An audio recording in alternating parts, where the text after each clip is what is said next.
that side as well. That's correct. For wicket number 7 that realized well over 50 and gave you enough runs that you could compete, and St. Catherine's almost lost the game.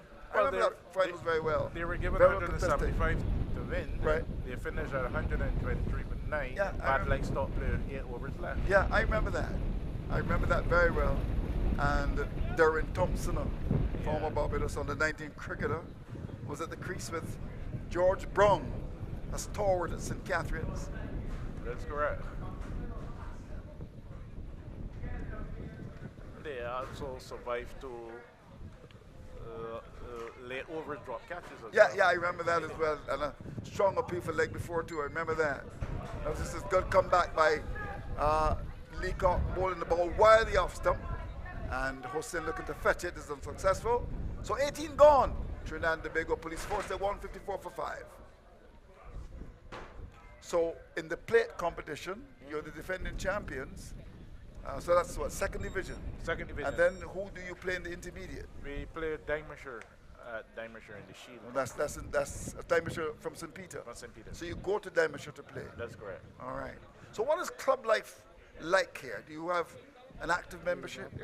Yeah, we have around 32 guys that compete to get into the 2 teams. Okay. We usually have a club life on Wednesday nights.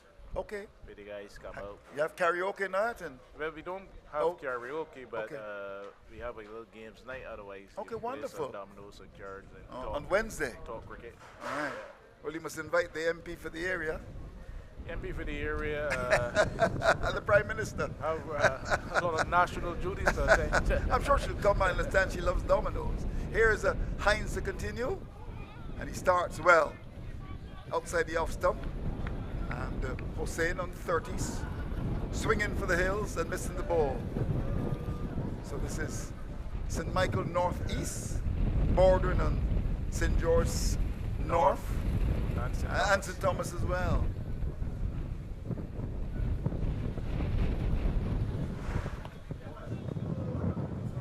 Should just be 1, and it is just 1. So the first 2 balls of over number 19, just 1 run coming, and BVI would love here to restrict the Trinidad and Tobago Police Force to maybe under 165 if possible, no more than 170, which I would think is still a good score. Hines has been good. Quite agree.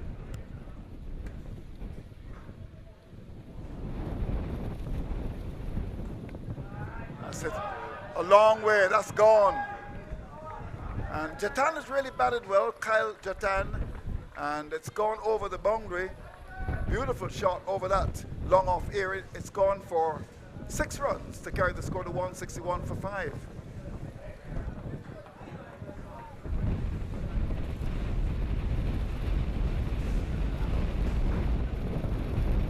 So Jatan is on 47. And a partnership that has realized 84 precious runs. Because when he came to the crease, things were not looking good for Trinidad and Tobago.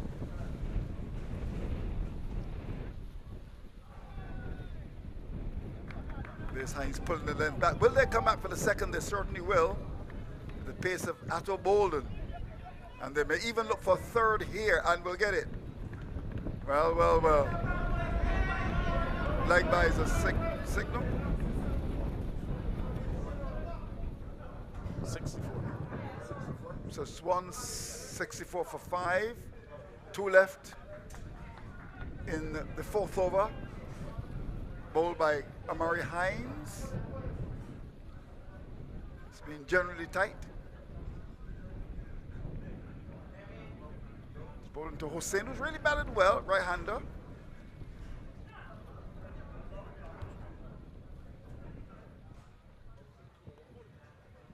Bit of a French cut or Chinese cut, take your pick, and it goes to the fielder. And we'll go for 4. Oh, that's naughty. That's very naughty indeed. And the fielding of the BVI not the best at all. And another boundary. I don't think Amari Hines would enjoy that at all. And over in which 14 runs have come. He's got 1 ball to bowl, but that was not good at all. Seems to be a question of fitness. Yeah, it is. Outside edge found. Now, let's see where the fielder is. Yes, coming into our view. Oh, it's gone straight through him. Couldn't get down. And that's gone to third man for 4. Full toss, hit in the air. Chance for a catch. Will it be taken? No. 2 fielders colliding. Somebody surely would have to say mine. Oh, my golly.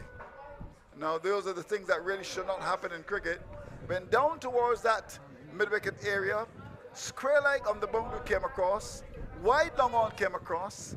And in the end, just trying to work out, it looks like Brad, who actually bumped into the fielder coming across from the wicket. Full delivery, hit down towards that mid-wicket area. Now let's see the collision here. Yes, good work by the cat. Ooh! Oh my golly. No, no, no, no. So Brad, I hope he's all right. Yes, he's going to try and get up now. But just trying to work out the fielder that he would have bumped into.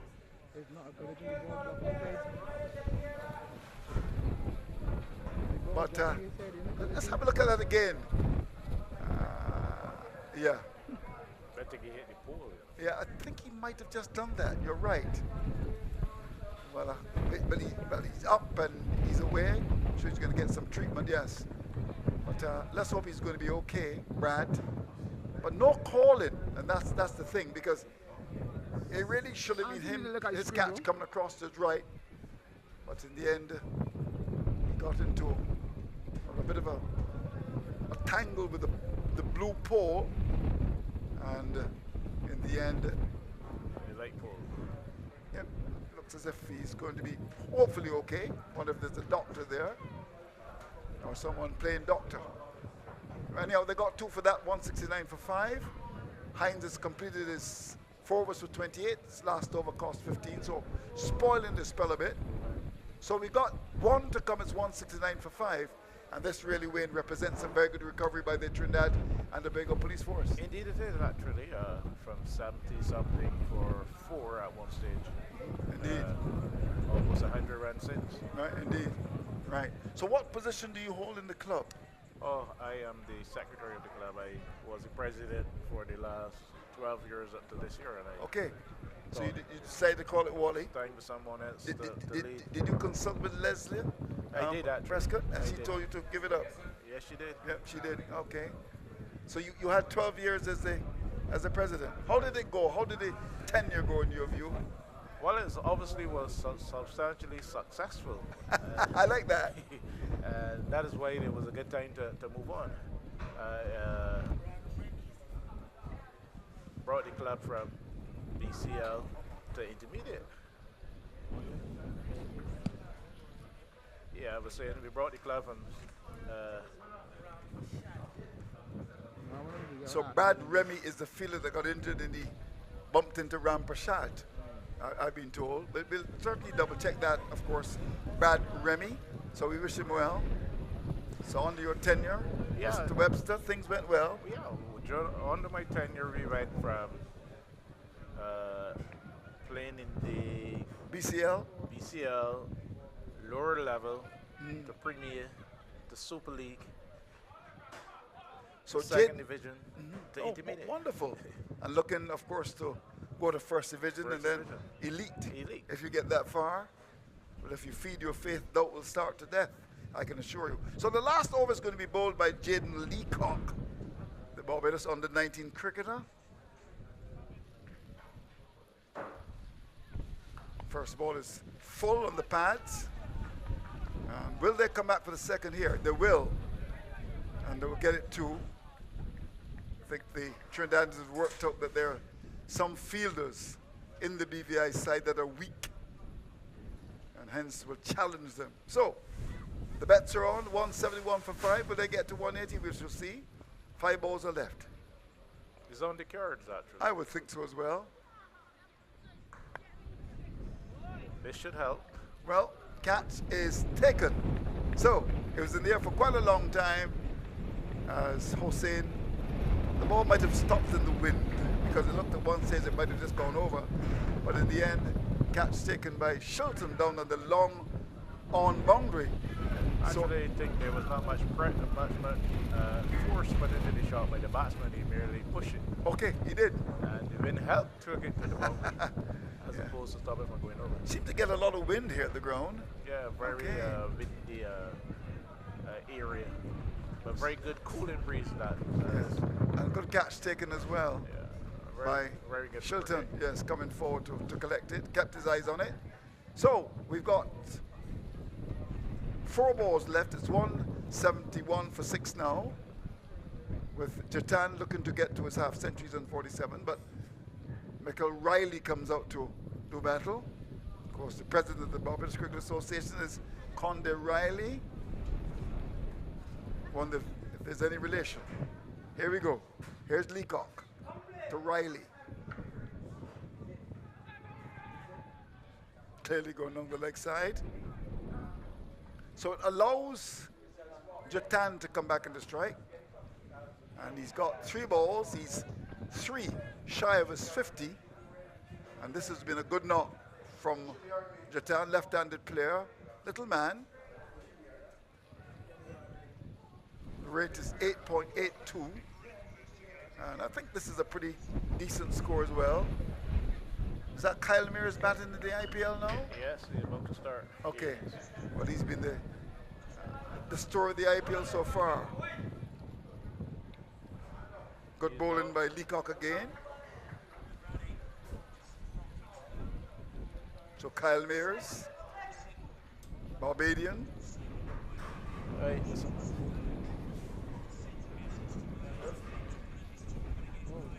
So it's 173 for loss of 6. There are 2 deliveries left. Jaden Leacock is the bowler. Acting Station Sergeant Trevor Griffith has just arrived. He's the Dan Gorgon. He's the main man. Good piece of bowling. This is good bowling by Leacock. Bowling the ball slow and wide. And not a run scored. So 1 to come. The 173 for 6. And this over so far has been very good indeed. Will Leacock finish strongly? Yes, sir. In the air. Chance for a catch. They'll look for a second and we'll get it 2, I would think. Yes, they get 2 for that. No real commitment. They'll maybe look for a third. No, there's going to be a run out. Yes, indeed. So in the end, it's Riley being run out, looking for a third run, which was never really on. So they lose a wicket off the last ball, but it's been a good effort from Trinidad and Tobago, because at one stage they'd lost half of their wickets for just 77. And in the end, to reach 173 for 6 from their 20 overs represents a good recovery. The start, of course, it was Ramdial making 28. Simmons, well, Lyndall Simmons, the former West Indies batsman, got 21 from just 8 balls, 3 sixes, and it was unfortunate run out. And certainly many people would have been disappointed, because people would have come here to have seen him play, and his side is in the semi-final. So you're going to get a chance, of course, to see him, of course, during the semi-finals. So just say goodbye to everyone, and we wish Cupid Cavalier as well. Well, thank you. We were pleased to have hosted the matches that we have been asked to do at very short notice, and we are quite satisfied with the facilities that we have offered, and could only all go well with the playing of cricket at Lears. Well, I'll tell you this, I like Lears. In fact, cousin Ezra Stewart, who's now in covering the Carifta Games, the sports editor of the Nation, said to me Lears is the place to go, and I like the atmosphere and your pitch. I'll say to you, from what I've seen, it's one of the best pitches, if not the best pitch in Barbados. It's got good bounce. If you can bat, you can make runs. If you can bowl, you can get wickets. I like the pitch at Lears. But that is quite true. We always try to get a balance between bat and ball. And one of my pet peeve is cutting of grass off of a wicket. I've always you like to get grass. Must remain on the wicket. Okay. And it must be rolled into the pitch. So do you like the bank hole lawn? Yes, of course. Yes. is. From a youngster coming up. Indeed. I'm always very encouraged from. Right, indeed. So you've got a good pitch. You've got a good, of course, groundsman in Mr. Newsom, and you've done a good job. That's correct. All right. So we want to thank you, Wayne, for coming to the microphones and telling us about first of all, the Cupid Cavaliers here at Lears, and happy to host, of course, the Regional Police Tournament, which has gone very well so far. Behind you is Trevor Griffith, the acting station sergeant, and I suspect that by the time this tournament is over, Mr. Griffith may get a promotion. He may be a superintendent by He then. may be a superintendent by then. All right. So thanks very much for coming through and talking to us. We'll take a break. Let me tell you that Trinidad and Tobago, 174 for 7 from the 20 overs, a rate of 8.70. And the big guns would have been, of course, Jitan, 48 from 32 balls, 4 fours and 2 sixes. And he got together with Hossein, 38 runs from 33 balls, 5 fours. And Lendl Simmons batting at number 3 was run up by Neymar Bolden for 21. And there was a major disappointment when he got out.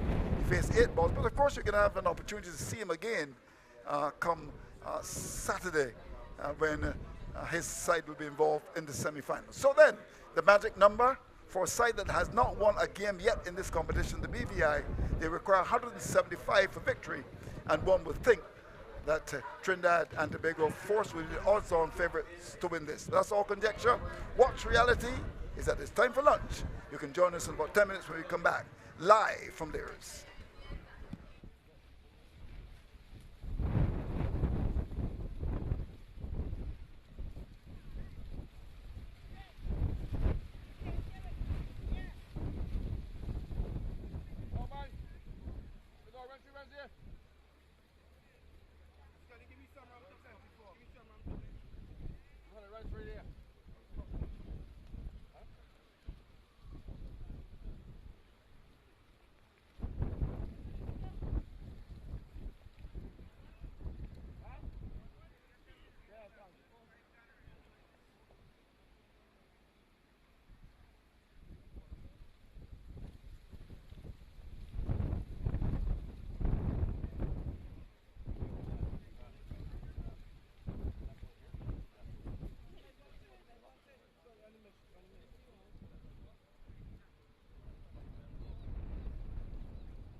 And we are back at Lears. We've already had the first delivery of the first over of the British Virgin Islands replay to that 174 made by Trinidad and Tobago. The left-handed Nimar Boulding picking up a boundary of his second delivery, pitched up by Darius Besai.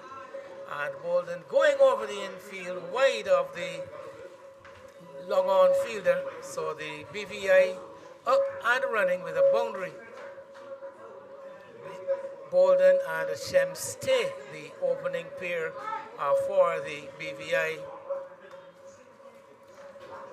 This game, an important one to the Trinidadians, who would want to push their tally of points up to 16 once they win this game, once they defend this 175.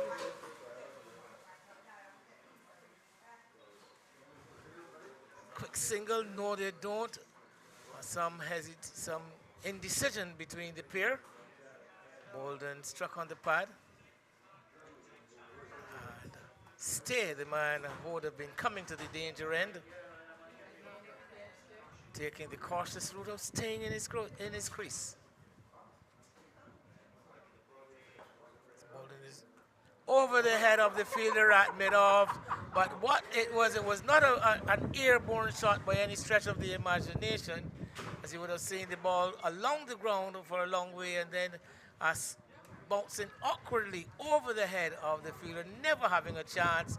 Bolden picks up another boundary, and the BVI outside the R stump pitched up, the fielder coming in behind it, and then the ball out of his reach, high over his head. Bolden is driving. Knocked down at extra cover. The strike rotated. Brings Stay into strike. So I don't think the BVI would have made as many as 175 at any point in the tournament so far. So this will be the highest total they would have made in the competition if they were to get up to this rather stiff 175 run target.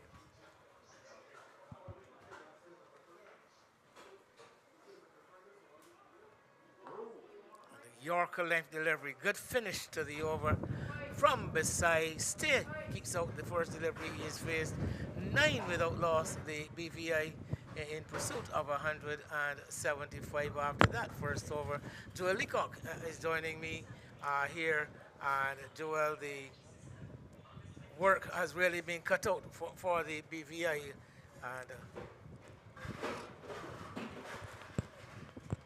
And good afternoon, Wayne. I just found that you gave me a different last name, Manning, not Leacock. But yes, certainly a wonderful day of cricket here on offer once again. BVI restricting Trinidad and Tobago to 174. And the lowest total that they've been able to restrict a team to, when you look back to the likes of St. Vincent and Grenada. So in chasing this target, I think that one, they will have heart and tell themselves that, hey, today is probably a day that things have gone in their favor with the ball. Yes, Trinidad and Tobago got away at certain points with the bat, because looking at the first 10 overs, they restricted them well. But I would have to say that BVI, last game for them, hopes up, and they've started well. 9 without loss after 1. And Justin Joseph looks like left arm orthodox. Gone for the sweep and gone. Leg before wicket. First delivery, Bolden down on one knee, looking for the sweet shot, going across the line, struck in front, and umpire Prescott says yes. Joseph with success, his very first delivery. British Virgin Islands Police 9 for 1. Yeah, just as soon as I mentioned the fact that that first over was a good start for them, you know, the fortunes have changed, and Bolden, the man that hit all 9 of those in the first over, he now makes that long walk back to the pavilion. First ball from Joseph, left arm over, and you have to think that it was straight on, going on with the angle of the arm onto what would have been crashing into maybe a middle and leg, and an easy decision for the umpire there. So Bolden, he goes for 9 It's 9 for 1. Yes, Mr. Manning, my apologies. The Leacock. But there's a Joel Leacock. Actually, there are two Joel Leacocks who would have played at the local level in recent times. And just a matter of that name being on my mind. So my apologies. No worries there at all, Wayne. But a very poor option, I thought, from Bolden. That delivery, not really becoming the ball much too straight, and probably pitching a bit too close to him, and opting to go for that sweep shot. I think it was always a dangerous option, and he would have perished and come back to the wicket. Now there's a Leacock at the wicket, Joel, so that name's still very much prominent. As Joel Leacock, the all-rounder, sent into bat at number 3. Yeah, Jaden Leacock. You said Joel Leacock went into bat at 3. Jaden Leacock, come Wayne. No worries, it's almost lunchtime for. Don't worry, we'll get there. So it is Justin Joseph, Jaden Leacock, and Joel Manning. These J's getting me in some problems. Yeah, brilliant chance for BVI to cause what would be an upset here today if they can get going. As this one swept away for 4. This time the sweep shot working for Leacock, as Joseph opting now to go around the wicket to the right-hander and actually going with the tide. On that particular occasion, I think it was the length that really favoured him. If you look back quite quickly to the dismissal of Bolden, it was by far fuller. But here, the length was just fractionally short, allowing him to get that back onto the ball, swept around the corner. As soon as it passed the man, it was guaranteed 4. Leacock is into the onside again, but there's the fielder right back on the mid-wicket boundary, rather straightish mid-wicket bordering on corner. Only a single. It's interesting he opted to sweep that one there again. That one significantly fuller, significantly flatter, and hence why the ball came towards the mid-wicket position on that occasion. The previous ball went behind square leg. And out the outside edge, they're going to get a couple of runs, maybe 4 in fact. The ball traveling quickly down to third man, but defeated by that delivery, pitching and spinning away outside the off stump, and it was Stay playing inside turning, closing the face of the bat. The ball off the edge between the keeper and the first slip. Simmons there at first slip, not able to get a hand on it. And 4 runs at the end of over number 2. So 18 for 1, a successful over for the left-arm spinner Justin Joseph. Yeah, successful one for Trinidad, but still BVI keeping up with those runs. Another 9 scored in that over. It was interesting to see the movement of Lendl Simmons when that ball took the edge.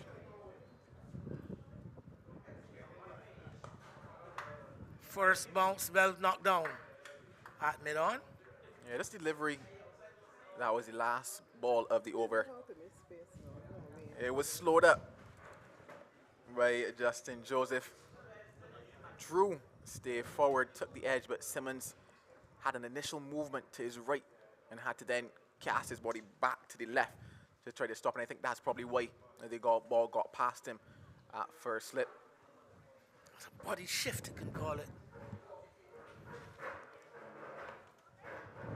Quite a bumper crowd here yesterday. I think that had a lot to do with the fact that the Barbados team was playing, and they were in a must-win situation, and really, that is about the best turnout that I would have seen for the entire tournament yesterday's. You can expect a few spectators later in the afternoon. Barbadians are known to keep themselves fairly quiet on a Good Friday morning. I think in the afternoon, when everybody has been well fed and they would have had done their chores as far as church and the like is concerned. So we should be seeing a few more people later in the evening, I anticipate. Yeah, the crowd certainly should come in.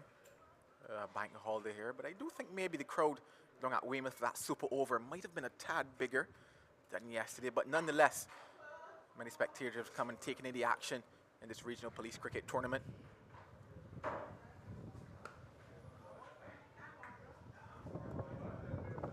Leacock with an opportunity now to show his prowess with the bat. It's not very normal that he would get the chance to bat at number 3 in a lineup. Plays mainly more for his bowling, known basically a bowling all-rounder. He would like to think he is, but getting this opportunity to bat at number 3. As a delivery outside the off-stump, cut away, not fielded cleanly by the man at short third man. And some hesitation, they come back for 2. The return drags the keeper away. Would have been interesting if that return was a bang over the top of the bills for the keeper. Stay came back for that second run. It's always an interesting task for the fielders, throwing in to the wind. Once again, this wind is, plays the factor once again. Very stiff wind coming breeze. It's quite open on the eastern side, so I think that would assist. As this one down to fine leg. It's 4. Let's see if it is runs. That is wide signaled by umpire Boyce. Not getting the radar right is Basai, and that scoring rate ticking over for BVI. I do believe that this game presents a very interesting opportunity for them. As I mentioned before, nothing to lose in this contest. Trinidad and Tobago didn't necessarily start well with the batting. In fact, they started well, but then things dropped away for them bowling-wise. It went well for BVA. They restricted them to what was the lowest total that they would have to chase. And here, being helped along with some extras as well, the BVA. And like I said, I do think it's a perfect opportunity for them to cause what could be an upset. Today, of course, Trinidad and Tobago would want to tell you that they've come to take this win and collect 4 points and prepare themselves for the semi-final. Seems to be a bit of damage done to the keeper there, as they're changing their wicket keeper now. And as you would know, being a former keeper, when the ball hits the tip of the fingers, it could do a bit of damage. Well, yeah, it can be very painful. I can show you some of the results of keeping wicket for a long time. Here with some rather gnarled-looking fingers that I actually possess, and I can tell you, it's been. I still feel the pain, Joel. Believe it or not, I would not have played cricket merely for about over 20 years now, and I still feel the pain. Well, he is feeling the pain out there as I see him just flicking the hand. Yeah, that left hand of his just collecting a bit of damage. He's going to make his way off the field. Never a good sight to see. I never forget it, though. I actually went to the doctor, the specialist, on one occasion for an injury, only to be told, but when he told me about Mr. Holder, your fingers would have been broken on numerous occasions. But I never stopped playing. I would have played with broken fingers, not even knowing that was the case. Well, let's certainly hope that nothing is broken as he comes off of the field. Play is about to resume. 29 for 1, a fantastic start for BVI. Yeah. Stay got them off to a good start as well in their previous encounter. Just got to 13 off 8 balls before he was dismissed. But in terms of how he looked at the crease, he certainly looked good, and they'll be hoping that he can stay out there. That nice little word there. Stay out there for a long time this afternoon. And here he was about to say it was a breezy beginning. So, stay and breezy. Stay breezy. I think the BVI would want to apply as this one pitched upon the off stump. Dot ball. Looking to get onto the bowling straight. This occasion, Besai. Yeah, not found his radar just yet. That probably being the better, or rather the best of the balls that he's bowled in this over so far. And he has conceded 20 and about to finish his second over. And off the outside edge, down to short third man. Again, the fielder there bubbles it somewhat, but keeps it under control. So only the 1 run. So I think the Trinidadians wouldn't mind the single off that final delivery of over number 3. But going along at a brisk rate, 30 from 3, the BVI police, and enjoying what has actually been some of the better fortunes that they would have seen for the entire tournament. One remember a long way in that the Trinidad and Tobago innings, BVI very much being on top. Yeah, they certainly were on top for a while. Things kind of fell away a little bit at the end, but still they are chasing a target that's under 200, and for them, that alone is a moral victory. Jatan batting lower in the innings actually helped to pull the Trinidad innings around towards the end, himself and Hussein in particular. So Joseph, the successful bowler, will continue. He's got his man at deep mid-wicket, he's got his man at long on. He's going to have to get his lengths right, certainly, to stay. Taking it on the pad, thinking of going for a run, not so sure that he actually played a shot there, stay. That ball starting on leg stump and going down, obviously down the leg side. Joseph probably fortunate to get away with that one, because any bat on that would certainly run away on this outfield. Keeping him quiet again on the front foot, much straighter delivery, much delivery, but much more on off stump. But he's been able to get a bit of, we did notice him get a bit of purchase to at least one delivery in that first over. Balls that one a lot quicker, and still no run.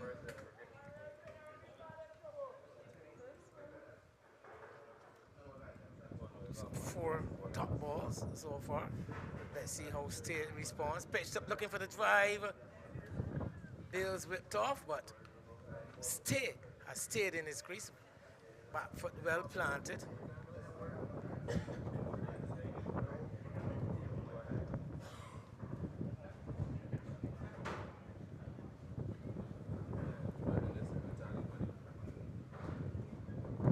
Outside the yard stump, off the inside edge, running down towards the third man boundary. Simmons goes in pursuit.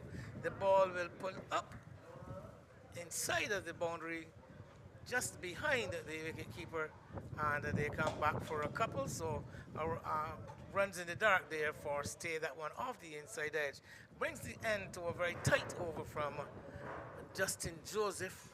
Only the 2 runs of that last delivery, and the BVI police now 32 for 1 after 4.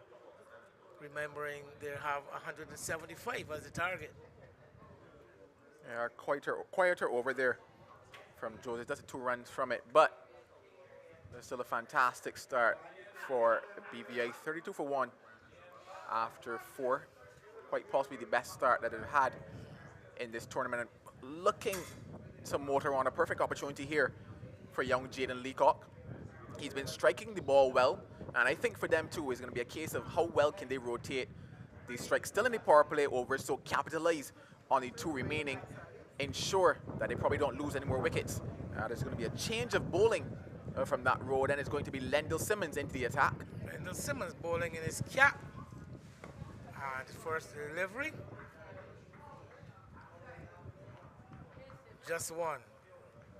Lendl Simmons has been known to chip in with a few overs, even at the very highest level, with his version of off spin.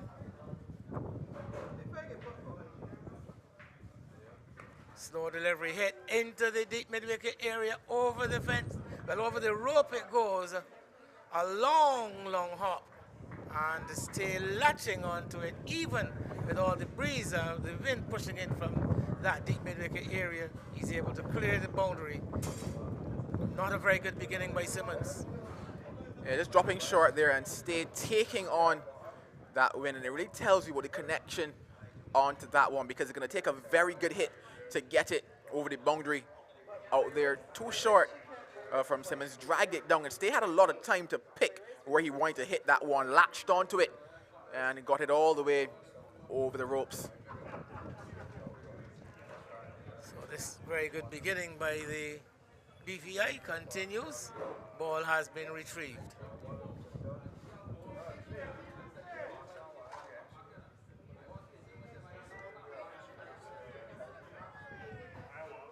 Got away with a full toss. Good action there. Ball traveling behind the point. Good strong return taken on the half volley by the keeper.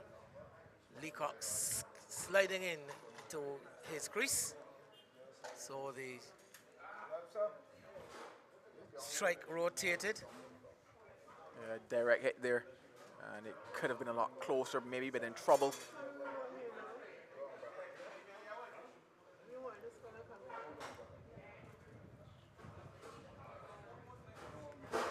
Wide outside the off stump. Leacock looking for the drive, reaching for it.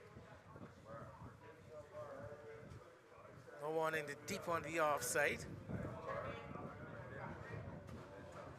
This time he goes aerial. It's going to clear the fielder at mid-off, who will not manage to keep it inside the rope. It's gone for 4. Not making very good clean contact, but having enough on it to get it over the head of the fielder who at mid-off, who is inside the circle. And Leacock picks up a boundary. Taking good advantage of the power play is young Leacock. That mid-off is in, just need to get it over his head. Simmons is a much quicker, flatter with that last delivery. Noran, over number 5, has been completed. They've gotten through these 5 overs fairly quickly. The Trinidad and Tobago bowlers, 44 for 1, Leacock 12, Stay 16. Another fantastic over for the BVI. 12 runs coming from it. So they lost that early wicket, but even in the face of that, they've managed to keep motoring along. They've not held back. They've picked up the runs and they're keeping applying pressure to Trinidad and Tobago at the moment. Fantastic cricket from them, almost fearless cricket, you would have to say, with absolutely nothing to lose in this encounter. Yeah, very much keeping up with the rate as Joseph is going to continue. Down to fine leg. It's going to be 4. It's going to be 4 wide, so delivery outside the off stump, not making contact. Outside the leg stump, I should say, not making contact was a stay. But a wayward delivery from Joseph to start the 6th over, the final over of the power play. Valuable runs to the Virgin Islands too. You almost might think that Trinidad and Tobago might have come into this game letting down the guard just a bit.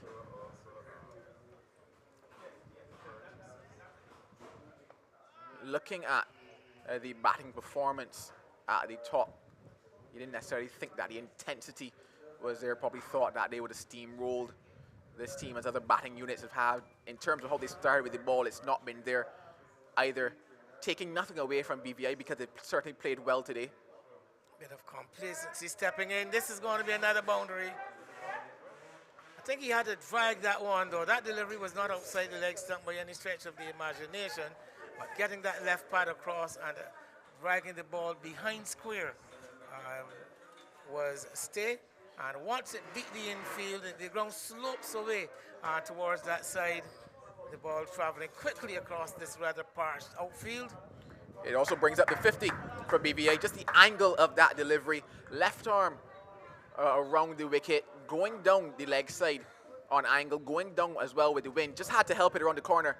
And 4 fantastic runs again for Stay. 50 off 35 deliveries, 6 fours and 1 6. Again, it's going into the leg side. Again, Joseph is too much on that leg stump. Actually, outside the leg stump this time. And Stay just had to get back to it. Tickled down to fine leg. This is wayward stuff now coming from Joseph and the Trinidadians. Yeah, offline, off length, but brilliant capitalization by BVI. Stay here, not looking for the power, just looking to get back onto it, timing it nicely, and knowing that this drum has been running well for him. Well, there is a man at the 45, but that one went a lot finer than him, as this one is playing across and struck leg stump. Was that ball around the leg, Joel? Actually getting too far across his wicket, so eventually the leg stump line paying off for Joseph as Stay sees the leg stump knocked back. I think that one was a bit too full, looking for that cross-batted shot again, and I think a bit in 2 minds. He actually changed the shot midway and had his leg stump disturbed. Here he is. Starting looking for the sweep, and then at the last minute trying to bring the bat in the vertical position around his legs. The leg stump knocked out, so he's actually getting too far across his wicket. His stay has ended. It's 57 for 2. He's gone for 24 from 18 balls. Yeah, just stepping across too much, looking to work that ball into the leg side again was Stay, but getting that front pad in front and having to play around it, and of course the length was not necessarily there for that shot also. He has to go It's 57 for 2. Well, brings Chad Batson, a local player and guest player with the BVI. Batson.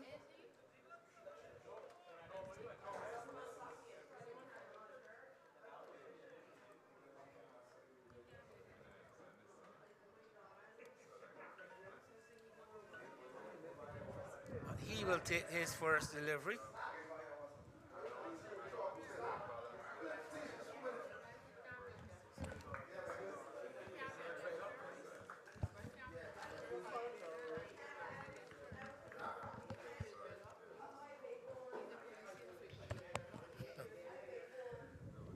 So Joseph with some success, well, double success outside the off stump. And close to that off stump, but good judgment on the part of Batson as the ball through to the keeper. 57 for 2 at the end of the power play. British Virgin Islands, I suspect, might be even better than the Trinidadians. If we can get our scorer here to tell us the score at the end of the... It certainly was better with 47 for 1 at the end of the power play. So British Virgin Islands actually doing better in the power play. They are 57 for 2.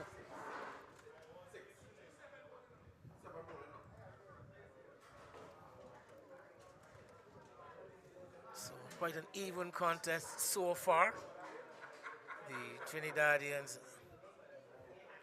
looking for a win to move themselves up in the standings.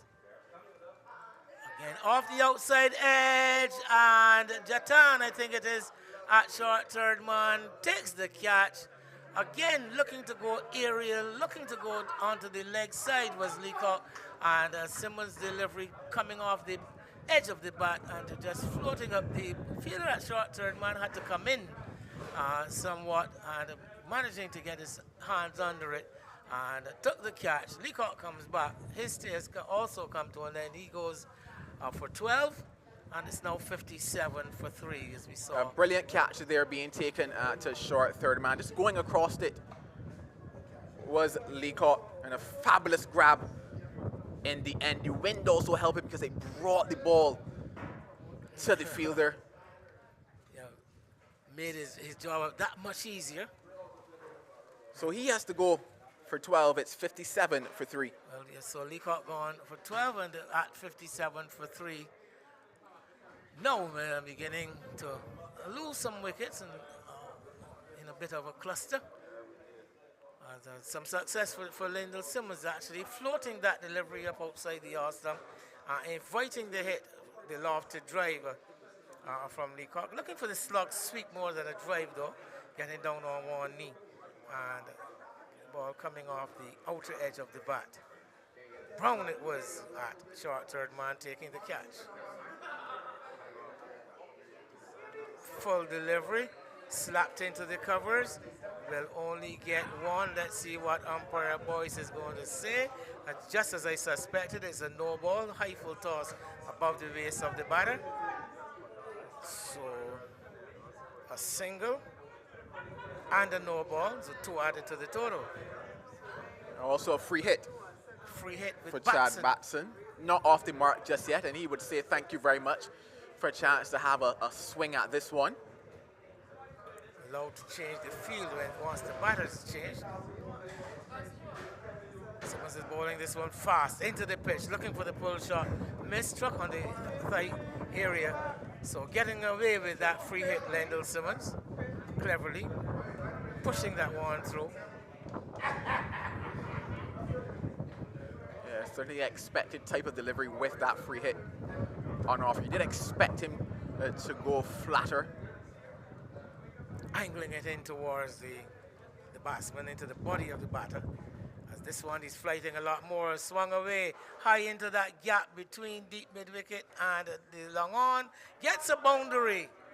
So perfectly placed between the two fielders in the deep out there on in front of the bat on the on side. And into that cow corner area, picking up a boundary. Yeah, picking that gap perfectly there was Batson, tossed up by Simmons, inviting that sweep, and he got all of it.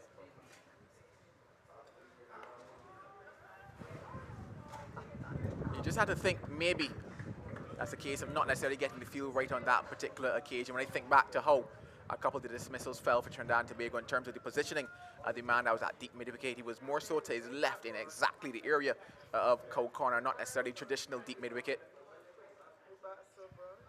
Fast bouncing delivery down the leg side. Keeper gets a painful knock. So Simmons has been dangerous to the wicket keepers so far. That one signaled a wide as they cross for one. Not taken cleanly by keeper. Looks like Ram Dial doing the keeper.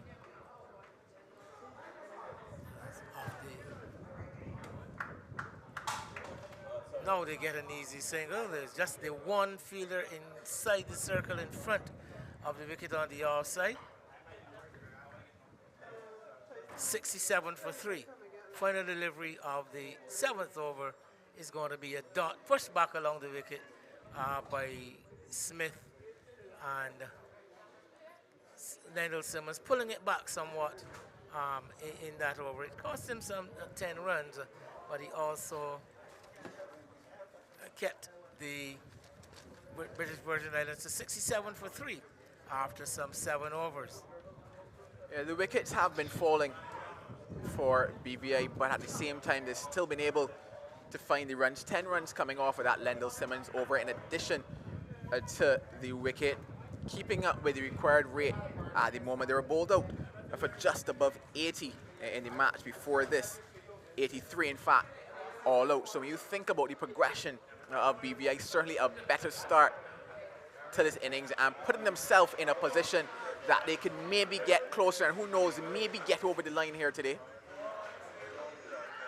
Loud appeal and gone. Umpire Prescott raises the left hand, the index finger goes up as that delivery again, the left arm bowler around the wicket, probably the arm ball, and Batson not really getting forward, just playing from the crease, struck in front as we see it here again. Ball, the arm, yeah, coming in with the arm and struck right in front of the wicket. I don't think there was any doubt whatsoever about where that ball was heading. And Batson's short vigil comes to an end. He's now dismissed for 6 from 7 balls. And 67 for 4, and things not exactly looking good for the BVI, although it was around this stage that the Trinidad innings also went into a bit of decline, but I doubt whether the lower order for the BVI would be able to possess the kind of strength that we saw coming out of Trinidad and Tobago, the likes of Jatan and Hossein. Well, they certainly don't have the experience. So what they have is the opportunity. And shredding out to the crease is Mary Hines. And they'll be hoping that they can string together a little partnership here at this stage of the match. A good start. Yes, wickets are falling. But there's still hope for them. 67 for 4 at the moment. The golden arm belonging to Justin Joseph. In his 4th over, so he is going to complete his allotment on the trot. And he is bowling to young Amory Hines, about whom we've had so much discussion, watched as Andrew told us by his family. I know I've seen his grandmom, I've seen his dad here for sure. A couple of the friends of the home neighborhood outside the off-stump beaten by Joseph. Certainly an amazing opportunity here for young Hines at the moment. I think for this over, just a case of batting out Justin Joseph, removing that threat. Yes, he's picked up 3 already. Only a couple of deliveries left in his spell now. Gets off the mark. Opportunity to impress the Barbados selectors. Has expressed an interest in trying out for the national under-17 side in the upcoming regional under-17 in the summer. I think that competition scheduled for some time in August. 5 miss and stumped. Excellent work. Outside the off stump, looking for the big swing. I suspect the back foot just raised over the crease. He didn't actually leave the ground, but sometimes Joel batters can sometimes raise that right leg, not realizing that the foot is not planted behind the crease. And good work by the keeper, Ramdial it was, to a faster delivery outside the yard stump. 67, 8 for 4, becomes 68 for 5. Joseph again. This one wide outside the yard stump, looking for that big drive. And the back foot just raised, whipping off the bases. Ramdial immediately he went into the appeal, looking in the direction of umpire Boyce, who agreed that the fielder, that the batter had in fact breached that crease, and Joseph picks up his 4th wicket, 4 for 25. He's still got a ball left, and now things looking really brown for the British Virgin Islands. Yeah, the wicket certainly tumbling for them. I talked about the fact about negating the threat of Joseph here, batting him out, not letting him get another wicket. Unfortunately, one more falls for the BVI, 68 for 5 at the moment, and the prospects of a 5-wicket haul here for Justin Joseph. Possibly the first 5-wicket haul, I believe, in this regional cricket tournament. Well, he's got one delivery left in which to do it. He's got the left-handed Jamal Mickle, the captain of the BVI side, to bowl to with that final delivery with a slip in place. Over the wicket he comes. And looking for that big swing, umpire Prescott, after some deliberation, shakes his head in the negative, actually judging that that one might have been just missing the leg stump, but a close call and an excellent finish to an excellent spell by Justin Joseph. 4 overs, 25 runs, and the 4 wickets. Some 17 dots are in those 4 overs. Really, really impressive stuff. 68 for 5 after 8. Yeah, certainly an impressive spell there by Justin Joseph. Really the difference factor, you would have to say, after the start that BVI got. They got off to almost, you can say, a bit of a rocker in terms of getting to 57 for 2, but now 68 for 5. You look at the wickets column for Justin Joseph, 4 of those belonging to him. And certainly he has been the one that has pegged them back and probably put Trinidad and Tobago now in the driver's seat towards what should be a certain victory maybe for them. But the question is, can BVI put together a partnership? Simmons to continue. So young Hines with an opportunity to make a presence. Hasn't had a knock of any significance in the competition. He's going to get another single. So that doubles his score. He's 2. 69 for 5. Lendl Simmons, a mixed bag, number of variations. Some flighted deliveries, a few faster deliveries also. And going around the wicket now to the left-handed Mickle. He's got his deep mid-wicket. He's got a man at cow corner. He's got a long on, so 3 fielders back on the fence on the leg side. He's also got his long off fielder in place.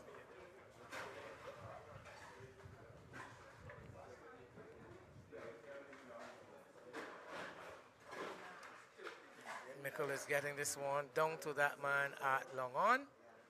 Gets off the mark with a single.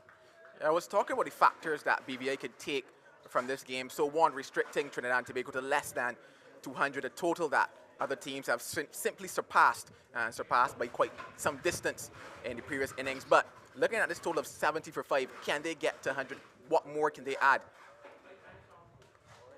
I think for them, it's just a case of looking at the moments that they can capitalize on. So yes, they've lost some wickets, but still several overs left to bat here, 11.2. Can they bat out those overs? What type of total can they put on the board? And if they can get to the end of it, I'm pretty sure that they can hold their heads high and smile, because they certainly played a very good brand of cricket here today.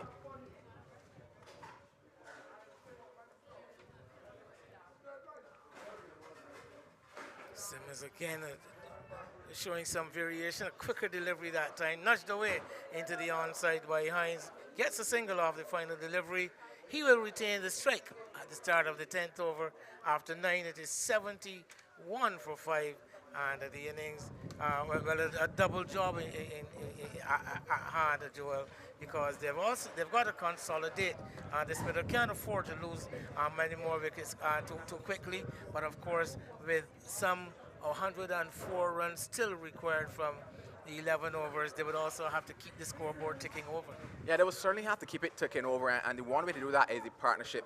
Looking back at a very quick comparison, after 10, Trinidad and Tobago were 79 for 5, so actually not far off right now, the BVI. Certainly they don't have the experience in terms of the cricketing prowess that the likes of Jatan and others that had for Trinidad when they came out to bat and rotated the strike and took advantage of the bad balls. But still, an opportunity for them to score some runs. The field has been spread, so they can take those ones, get some twos. Where can they be at over number 15 to probably launch a similar attack in the back end of this innings? Well, we're going to see, a forced change at the pavilion end. Of course, we know that Justin Joseph, completed his 4 overs in one spell. And we're now going to see Michael Riley, right arm medium fast, from taking over.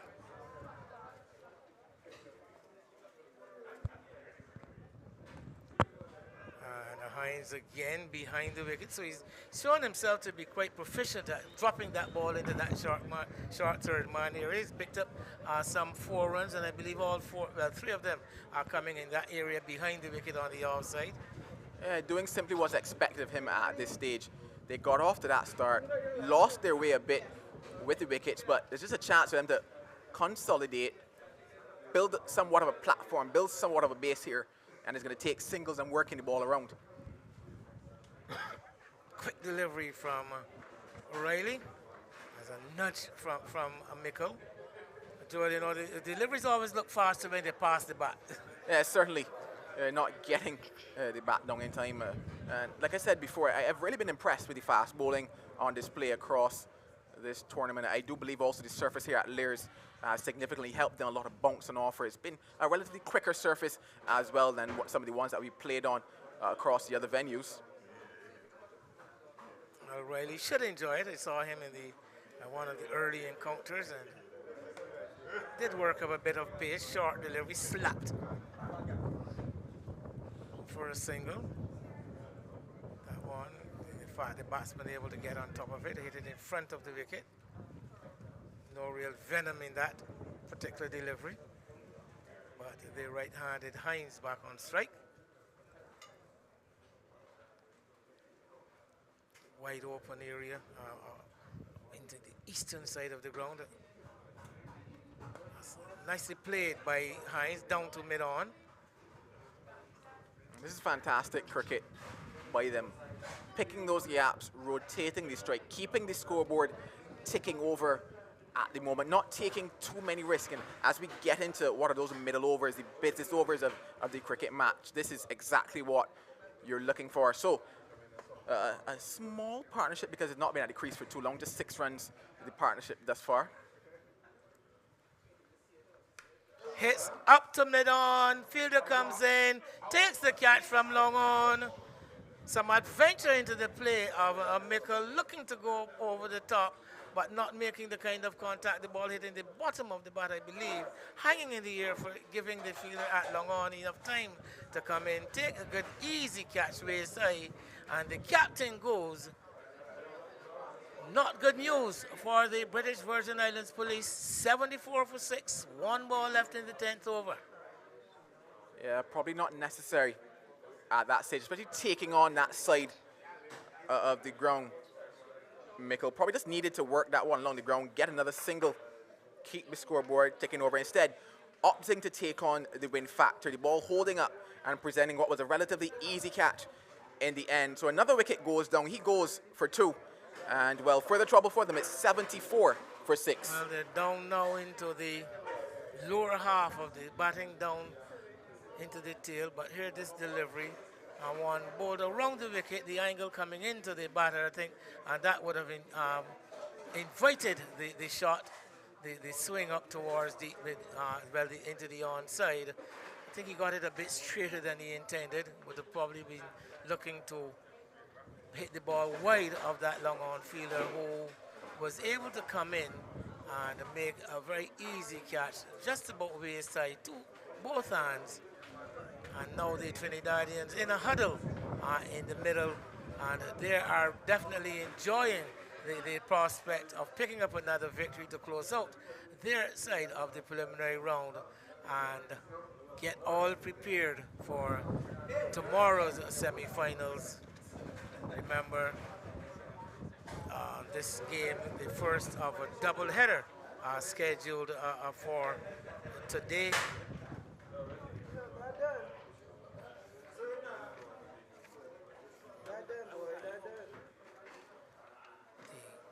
Antigua and Barbuda are taking on Grenada in the second game here later this afternoon.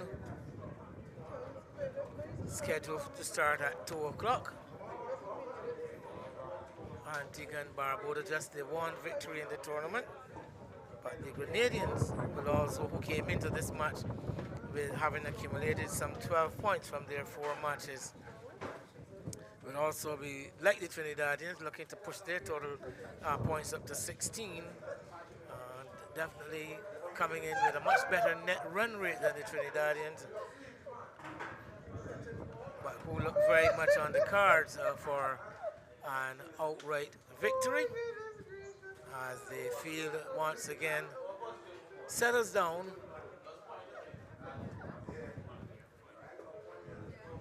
For the resumption, Wayne Richards, the new batsman, right-handed batter he is, and O'Reilly with a wicket in his first over to complete that over.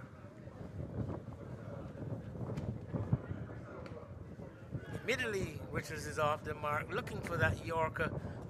Is Riley falling just short, and the batsman able to ease it into the mid-on area and pick up an easy single to bring us to the end of the halfway stage as far as overs are concerned in the BVI innings. 75 for 6, and Trinidad will be looking to wrap this one up. Joel, you know, we were talking about a net run rate situation, and I think that it would assist them to get this innings closed as soon as they can. Yeah, in terms of looking at the net run rate situation, Trinidad and Tobago certainly will be looking to get things done and dusted. From a BVI perspective, they'll be hoping that they can stay out there and keep working the ball around and get some runs. As I mentioned, you know, moral victories for them, one being the fact that they could have restricted Trinidad and Tobago for what was, I guess, a competitive total after, you know, how things went for them. And now it's a case of getting as many runs as they can, batting to the end, and if they can do that, I do believe that they can hold their heads high at the end of this one. But the halfway stage, 100 runs required from the final 10. We're going to have a change of bowling from that far end, and we're going to have a change of from this end. Andrew Mason is going to come in and join you, Joel.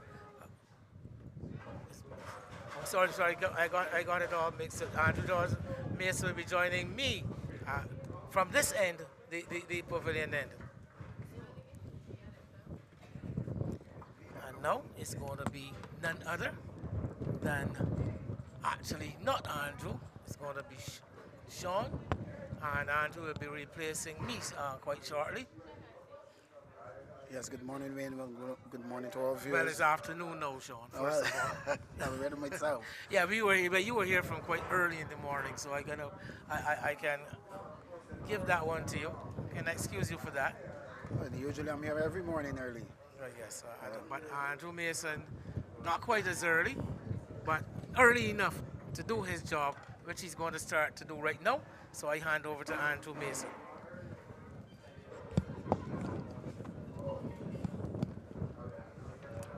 Thank you, Wayne. You had a long run, and I'm sure that the Trinidad and Tobago force happy that you were doing commentary, because the British Virgin Islands, well, they're struggling.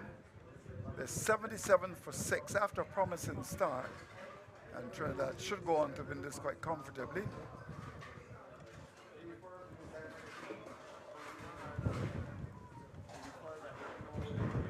Sean Baffert has joined me. Of course, Sean, there's another match starting at 2. Yes, that Grenada versus Antigua was off at 2 p.m. Grenada already qualified for the semi-finals, Andrew. So we've got your semi-finalists. Just a matter of the the placings now. The last ball was bang on target. Richards couldn't put it away. So we've got a situation where it's now 77 for 6, 11 overs gone. So then we're down to the final game here, of course, at Layers, and then tomorrow, the semifinals. Semifinals at Weymouth. Okay, tell me about the semifinals at Weymouth. One at 10 and one at 2. 1 at 10 and 1 at 2. Okay, all right. We haven't, of course, determined the placings as yet. Grenada have looked impressive. St. Vincent, they've looked good. Barbados have been okay. Yes, I think they need a little fine-tuning, Barbados. Coming up to a semi-final, a big semi-final, they would need to be fine-tuning their team. Yeah, just want to encourage people to come to Weymouth tomorrow and watch the 2 semi-finals. One will be at 10 and one at 2. And then, of course, the finals on April the 10th at the Kensington Oval, the region's Mecca.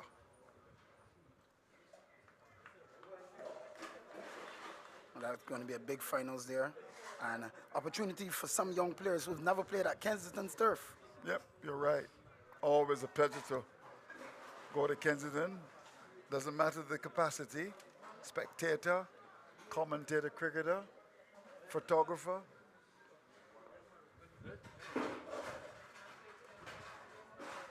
Well, that's a healthy edge. That's going to go for 4.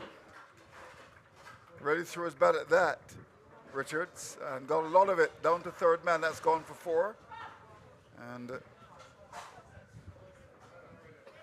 lot of that would have to be done by the British Virgin Islands to have any chance of winning this. Well, at 82 for 6, they certainly want to get up to 100.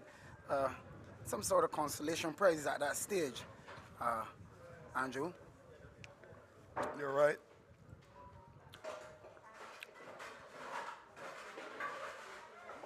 But Riley, he looks nice.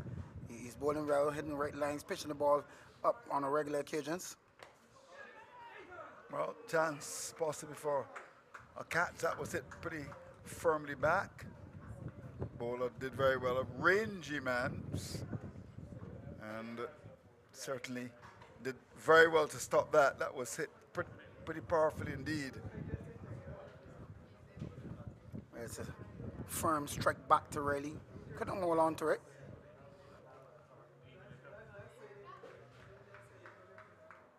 Do you like what do you think about Riley? He looks okay. He's not expressed by any stretch of the imagination. Really, when you look at that possible catch, he almost had it really. Did a wonderful job in actually getting to it. A magnificent catch there, cover Andrew. One-handed, leaping in the air, taking it out there, and a comfortable catch in the end. Riley picks up another wicket, Andrew. Yeah, wonderful, wonderful piece of cricket. You're right, pitched up, big drive, one-handed, and it was good work by Trinidad and Tobago. They've had control of this game.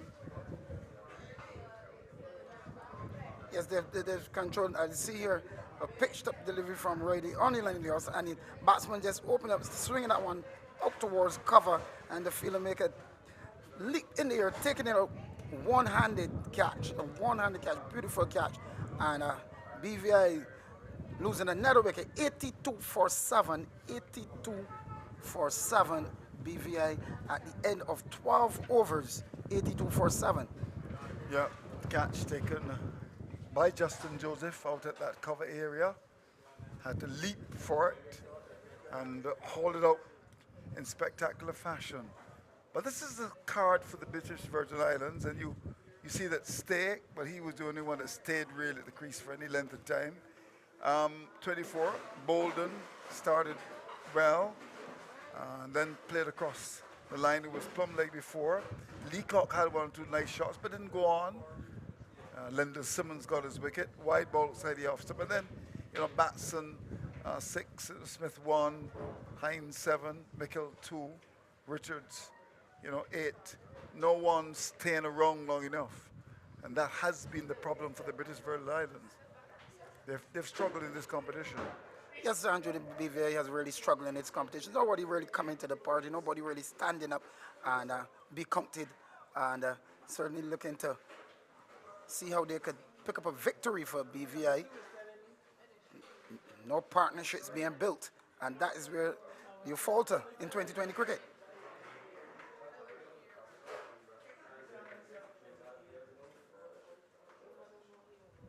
So Damon Brown to continue. It's been pretty tight so far. Well, that's going to go a long way. That was very well hit indeed. Over wide, long off, got to it quite nicely. Hines, and hit it powerfully. That's gone away. Over wide, long off, that's gone for 6 runs. Well played to the young man from Barbados, from a Combermere student, now living in the BVI with his mum, who I understand is a lawyer. Amari Hines. Tell me he's from the Whitehall area, Whitehall in Barbados. Well, yes, Andrew Amari Hines, he's a talented young man. I've watched him in this tournament as they come through for a quick single. And he can bowl, he can bat, and he can wicket keeper, all-round cricketer, Andrew. Yeah, that's good. Good to know. Took a sharp single there, though.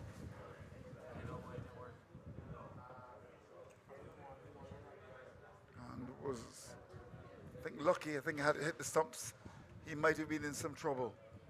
Well, he's got London with him.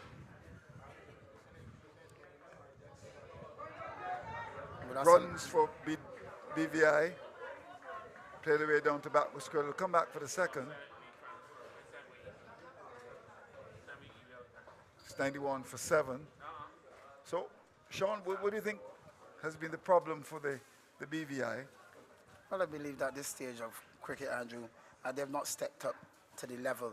And when you come to a tournament, you must be ready and have planned preparation before.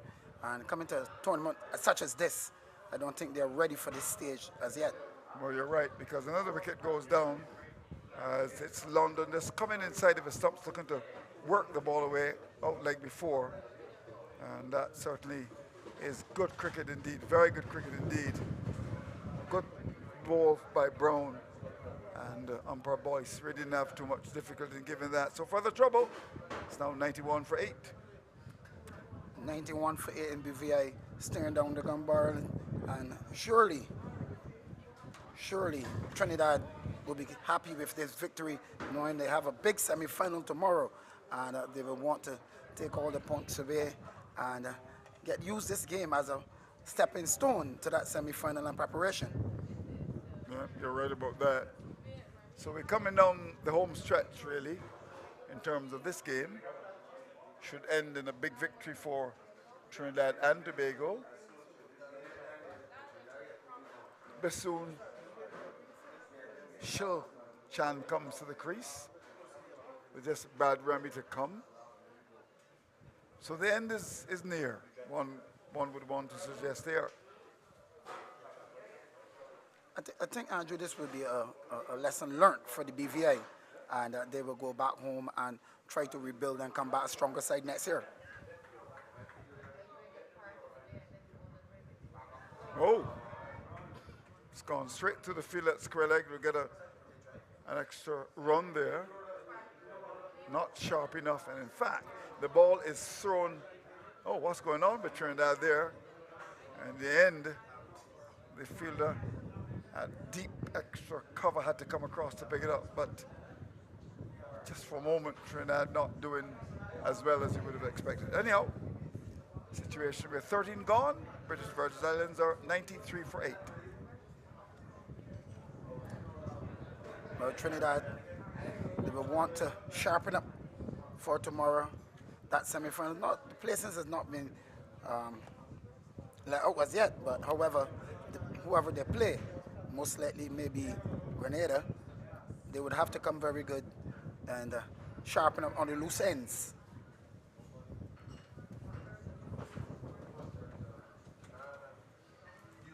So Mikel Riley to continue the attack. He's been good. He's picked up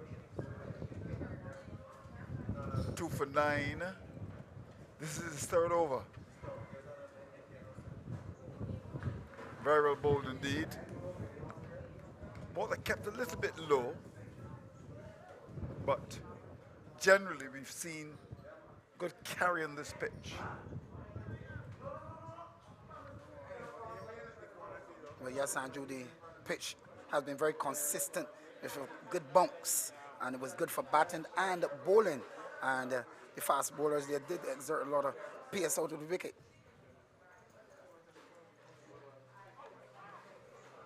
He's gone. Well, you talked about it. Amari Hines getting a very good delivery indeed by Mikel Riley. I think he was completely undone for pace there. Banged in. There was Hines looking to pull it. Got the edge. Good sharp catch taken by the keeper as well. So Hines departs, but that's good bowling. Very good bowling indeed. The ball before kept a little bit low, but that was an effort delivery. And the wicket going down, 93 for 9. And Hines goes for 14. A bit of extra pace there from Riley, and that one really got up. Hines not equal to the task on that occasion, and the ball taking the edge and going through to be collected by the keeper. So Hines departs for just 14. But when you look at this delivery, I mean, look at the bounce generated there. The keeper did very well to catch that. Very good delivery, good pace, and Amari Hines was beaten for pace. So the last man coming out to do battle is Brad Remy. Good to see him on the field. When he was in the field, had a bad mix-up, and down on the boundary, in fact, hit his head on the pole here, trying to take a catch. And the ball actually hit his head. Oh, so it was not the pole, it was the ball that hit his head. And he's happy to be in the middle, I'm sure. So, 93 for 9, over number 14. Riley looking to finish this match, now I can assure you. Wrapped in the pad, big appeal, gone like before, it's all over. All over, comprehensive victory for the Trinidad and Tobago police force against the British Virgin Islands, all out for 93, and what a big win for Trinidad and Tobago. Well, yes, a comprehensive victory there for Trinidad and Tobago.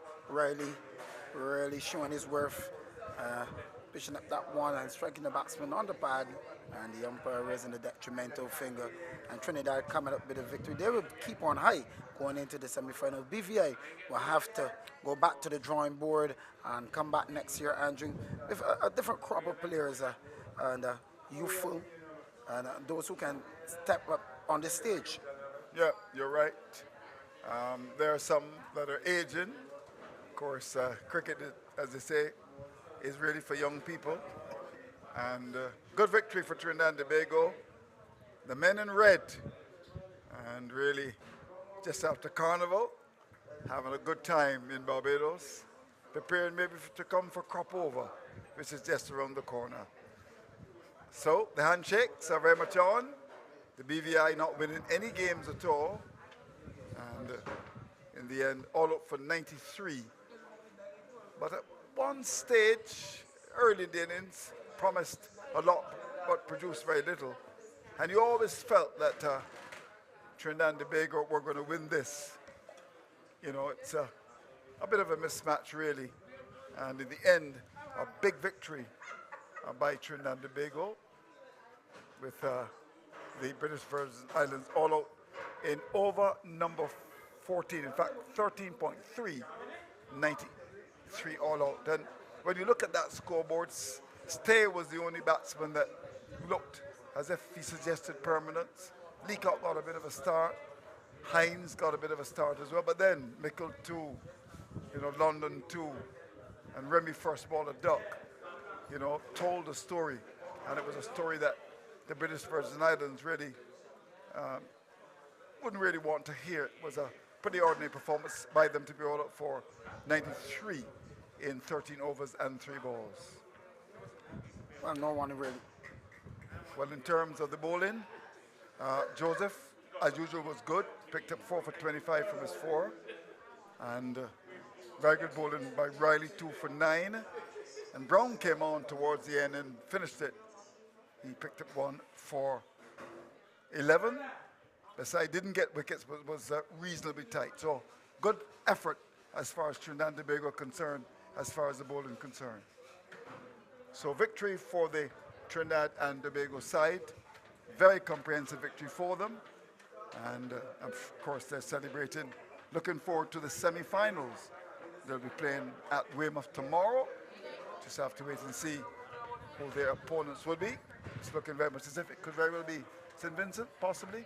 Yeah, possibly St. Vincent or Grenada. Okay, but yeah, we'll just wait and see what happens. Of course, Grenada will be playing against Antigua and Barbuda. And that game is going to be in about 45 minutes' time. Of course, we'll come back and bring it for you. So that's the news then. Trinidad and Tobago winning comfortably against the British Virgin Islands with Lendl Simmons in their side. And that should excite the taste buds. In fact, as we speak to you, the players from the British Virgin Islands are actually having a picture with him. Don't know if we'll be able to just get that shot before we go, but if we can, of course, we'll be happy. So there he is on the field, Lendl Simmons, shaking the hand of young Amari Hines. And it's really very good indeed to have Lendl Simmons here in Barbados. So that's the story then. Victory for the men from the land of Calypso.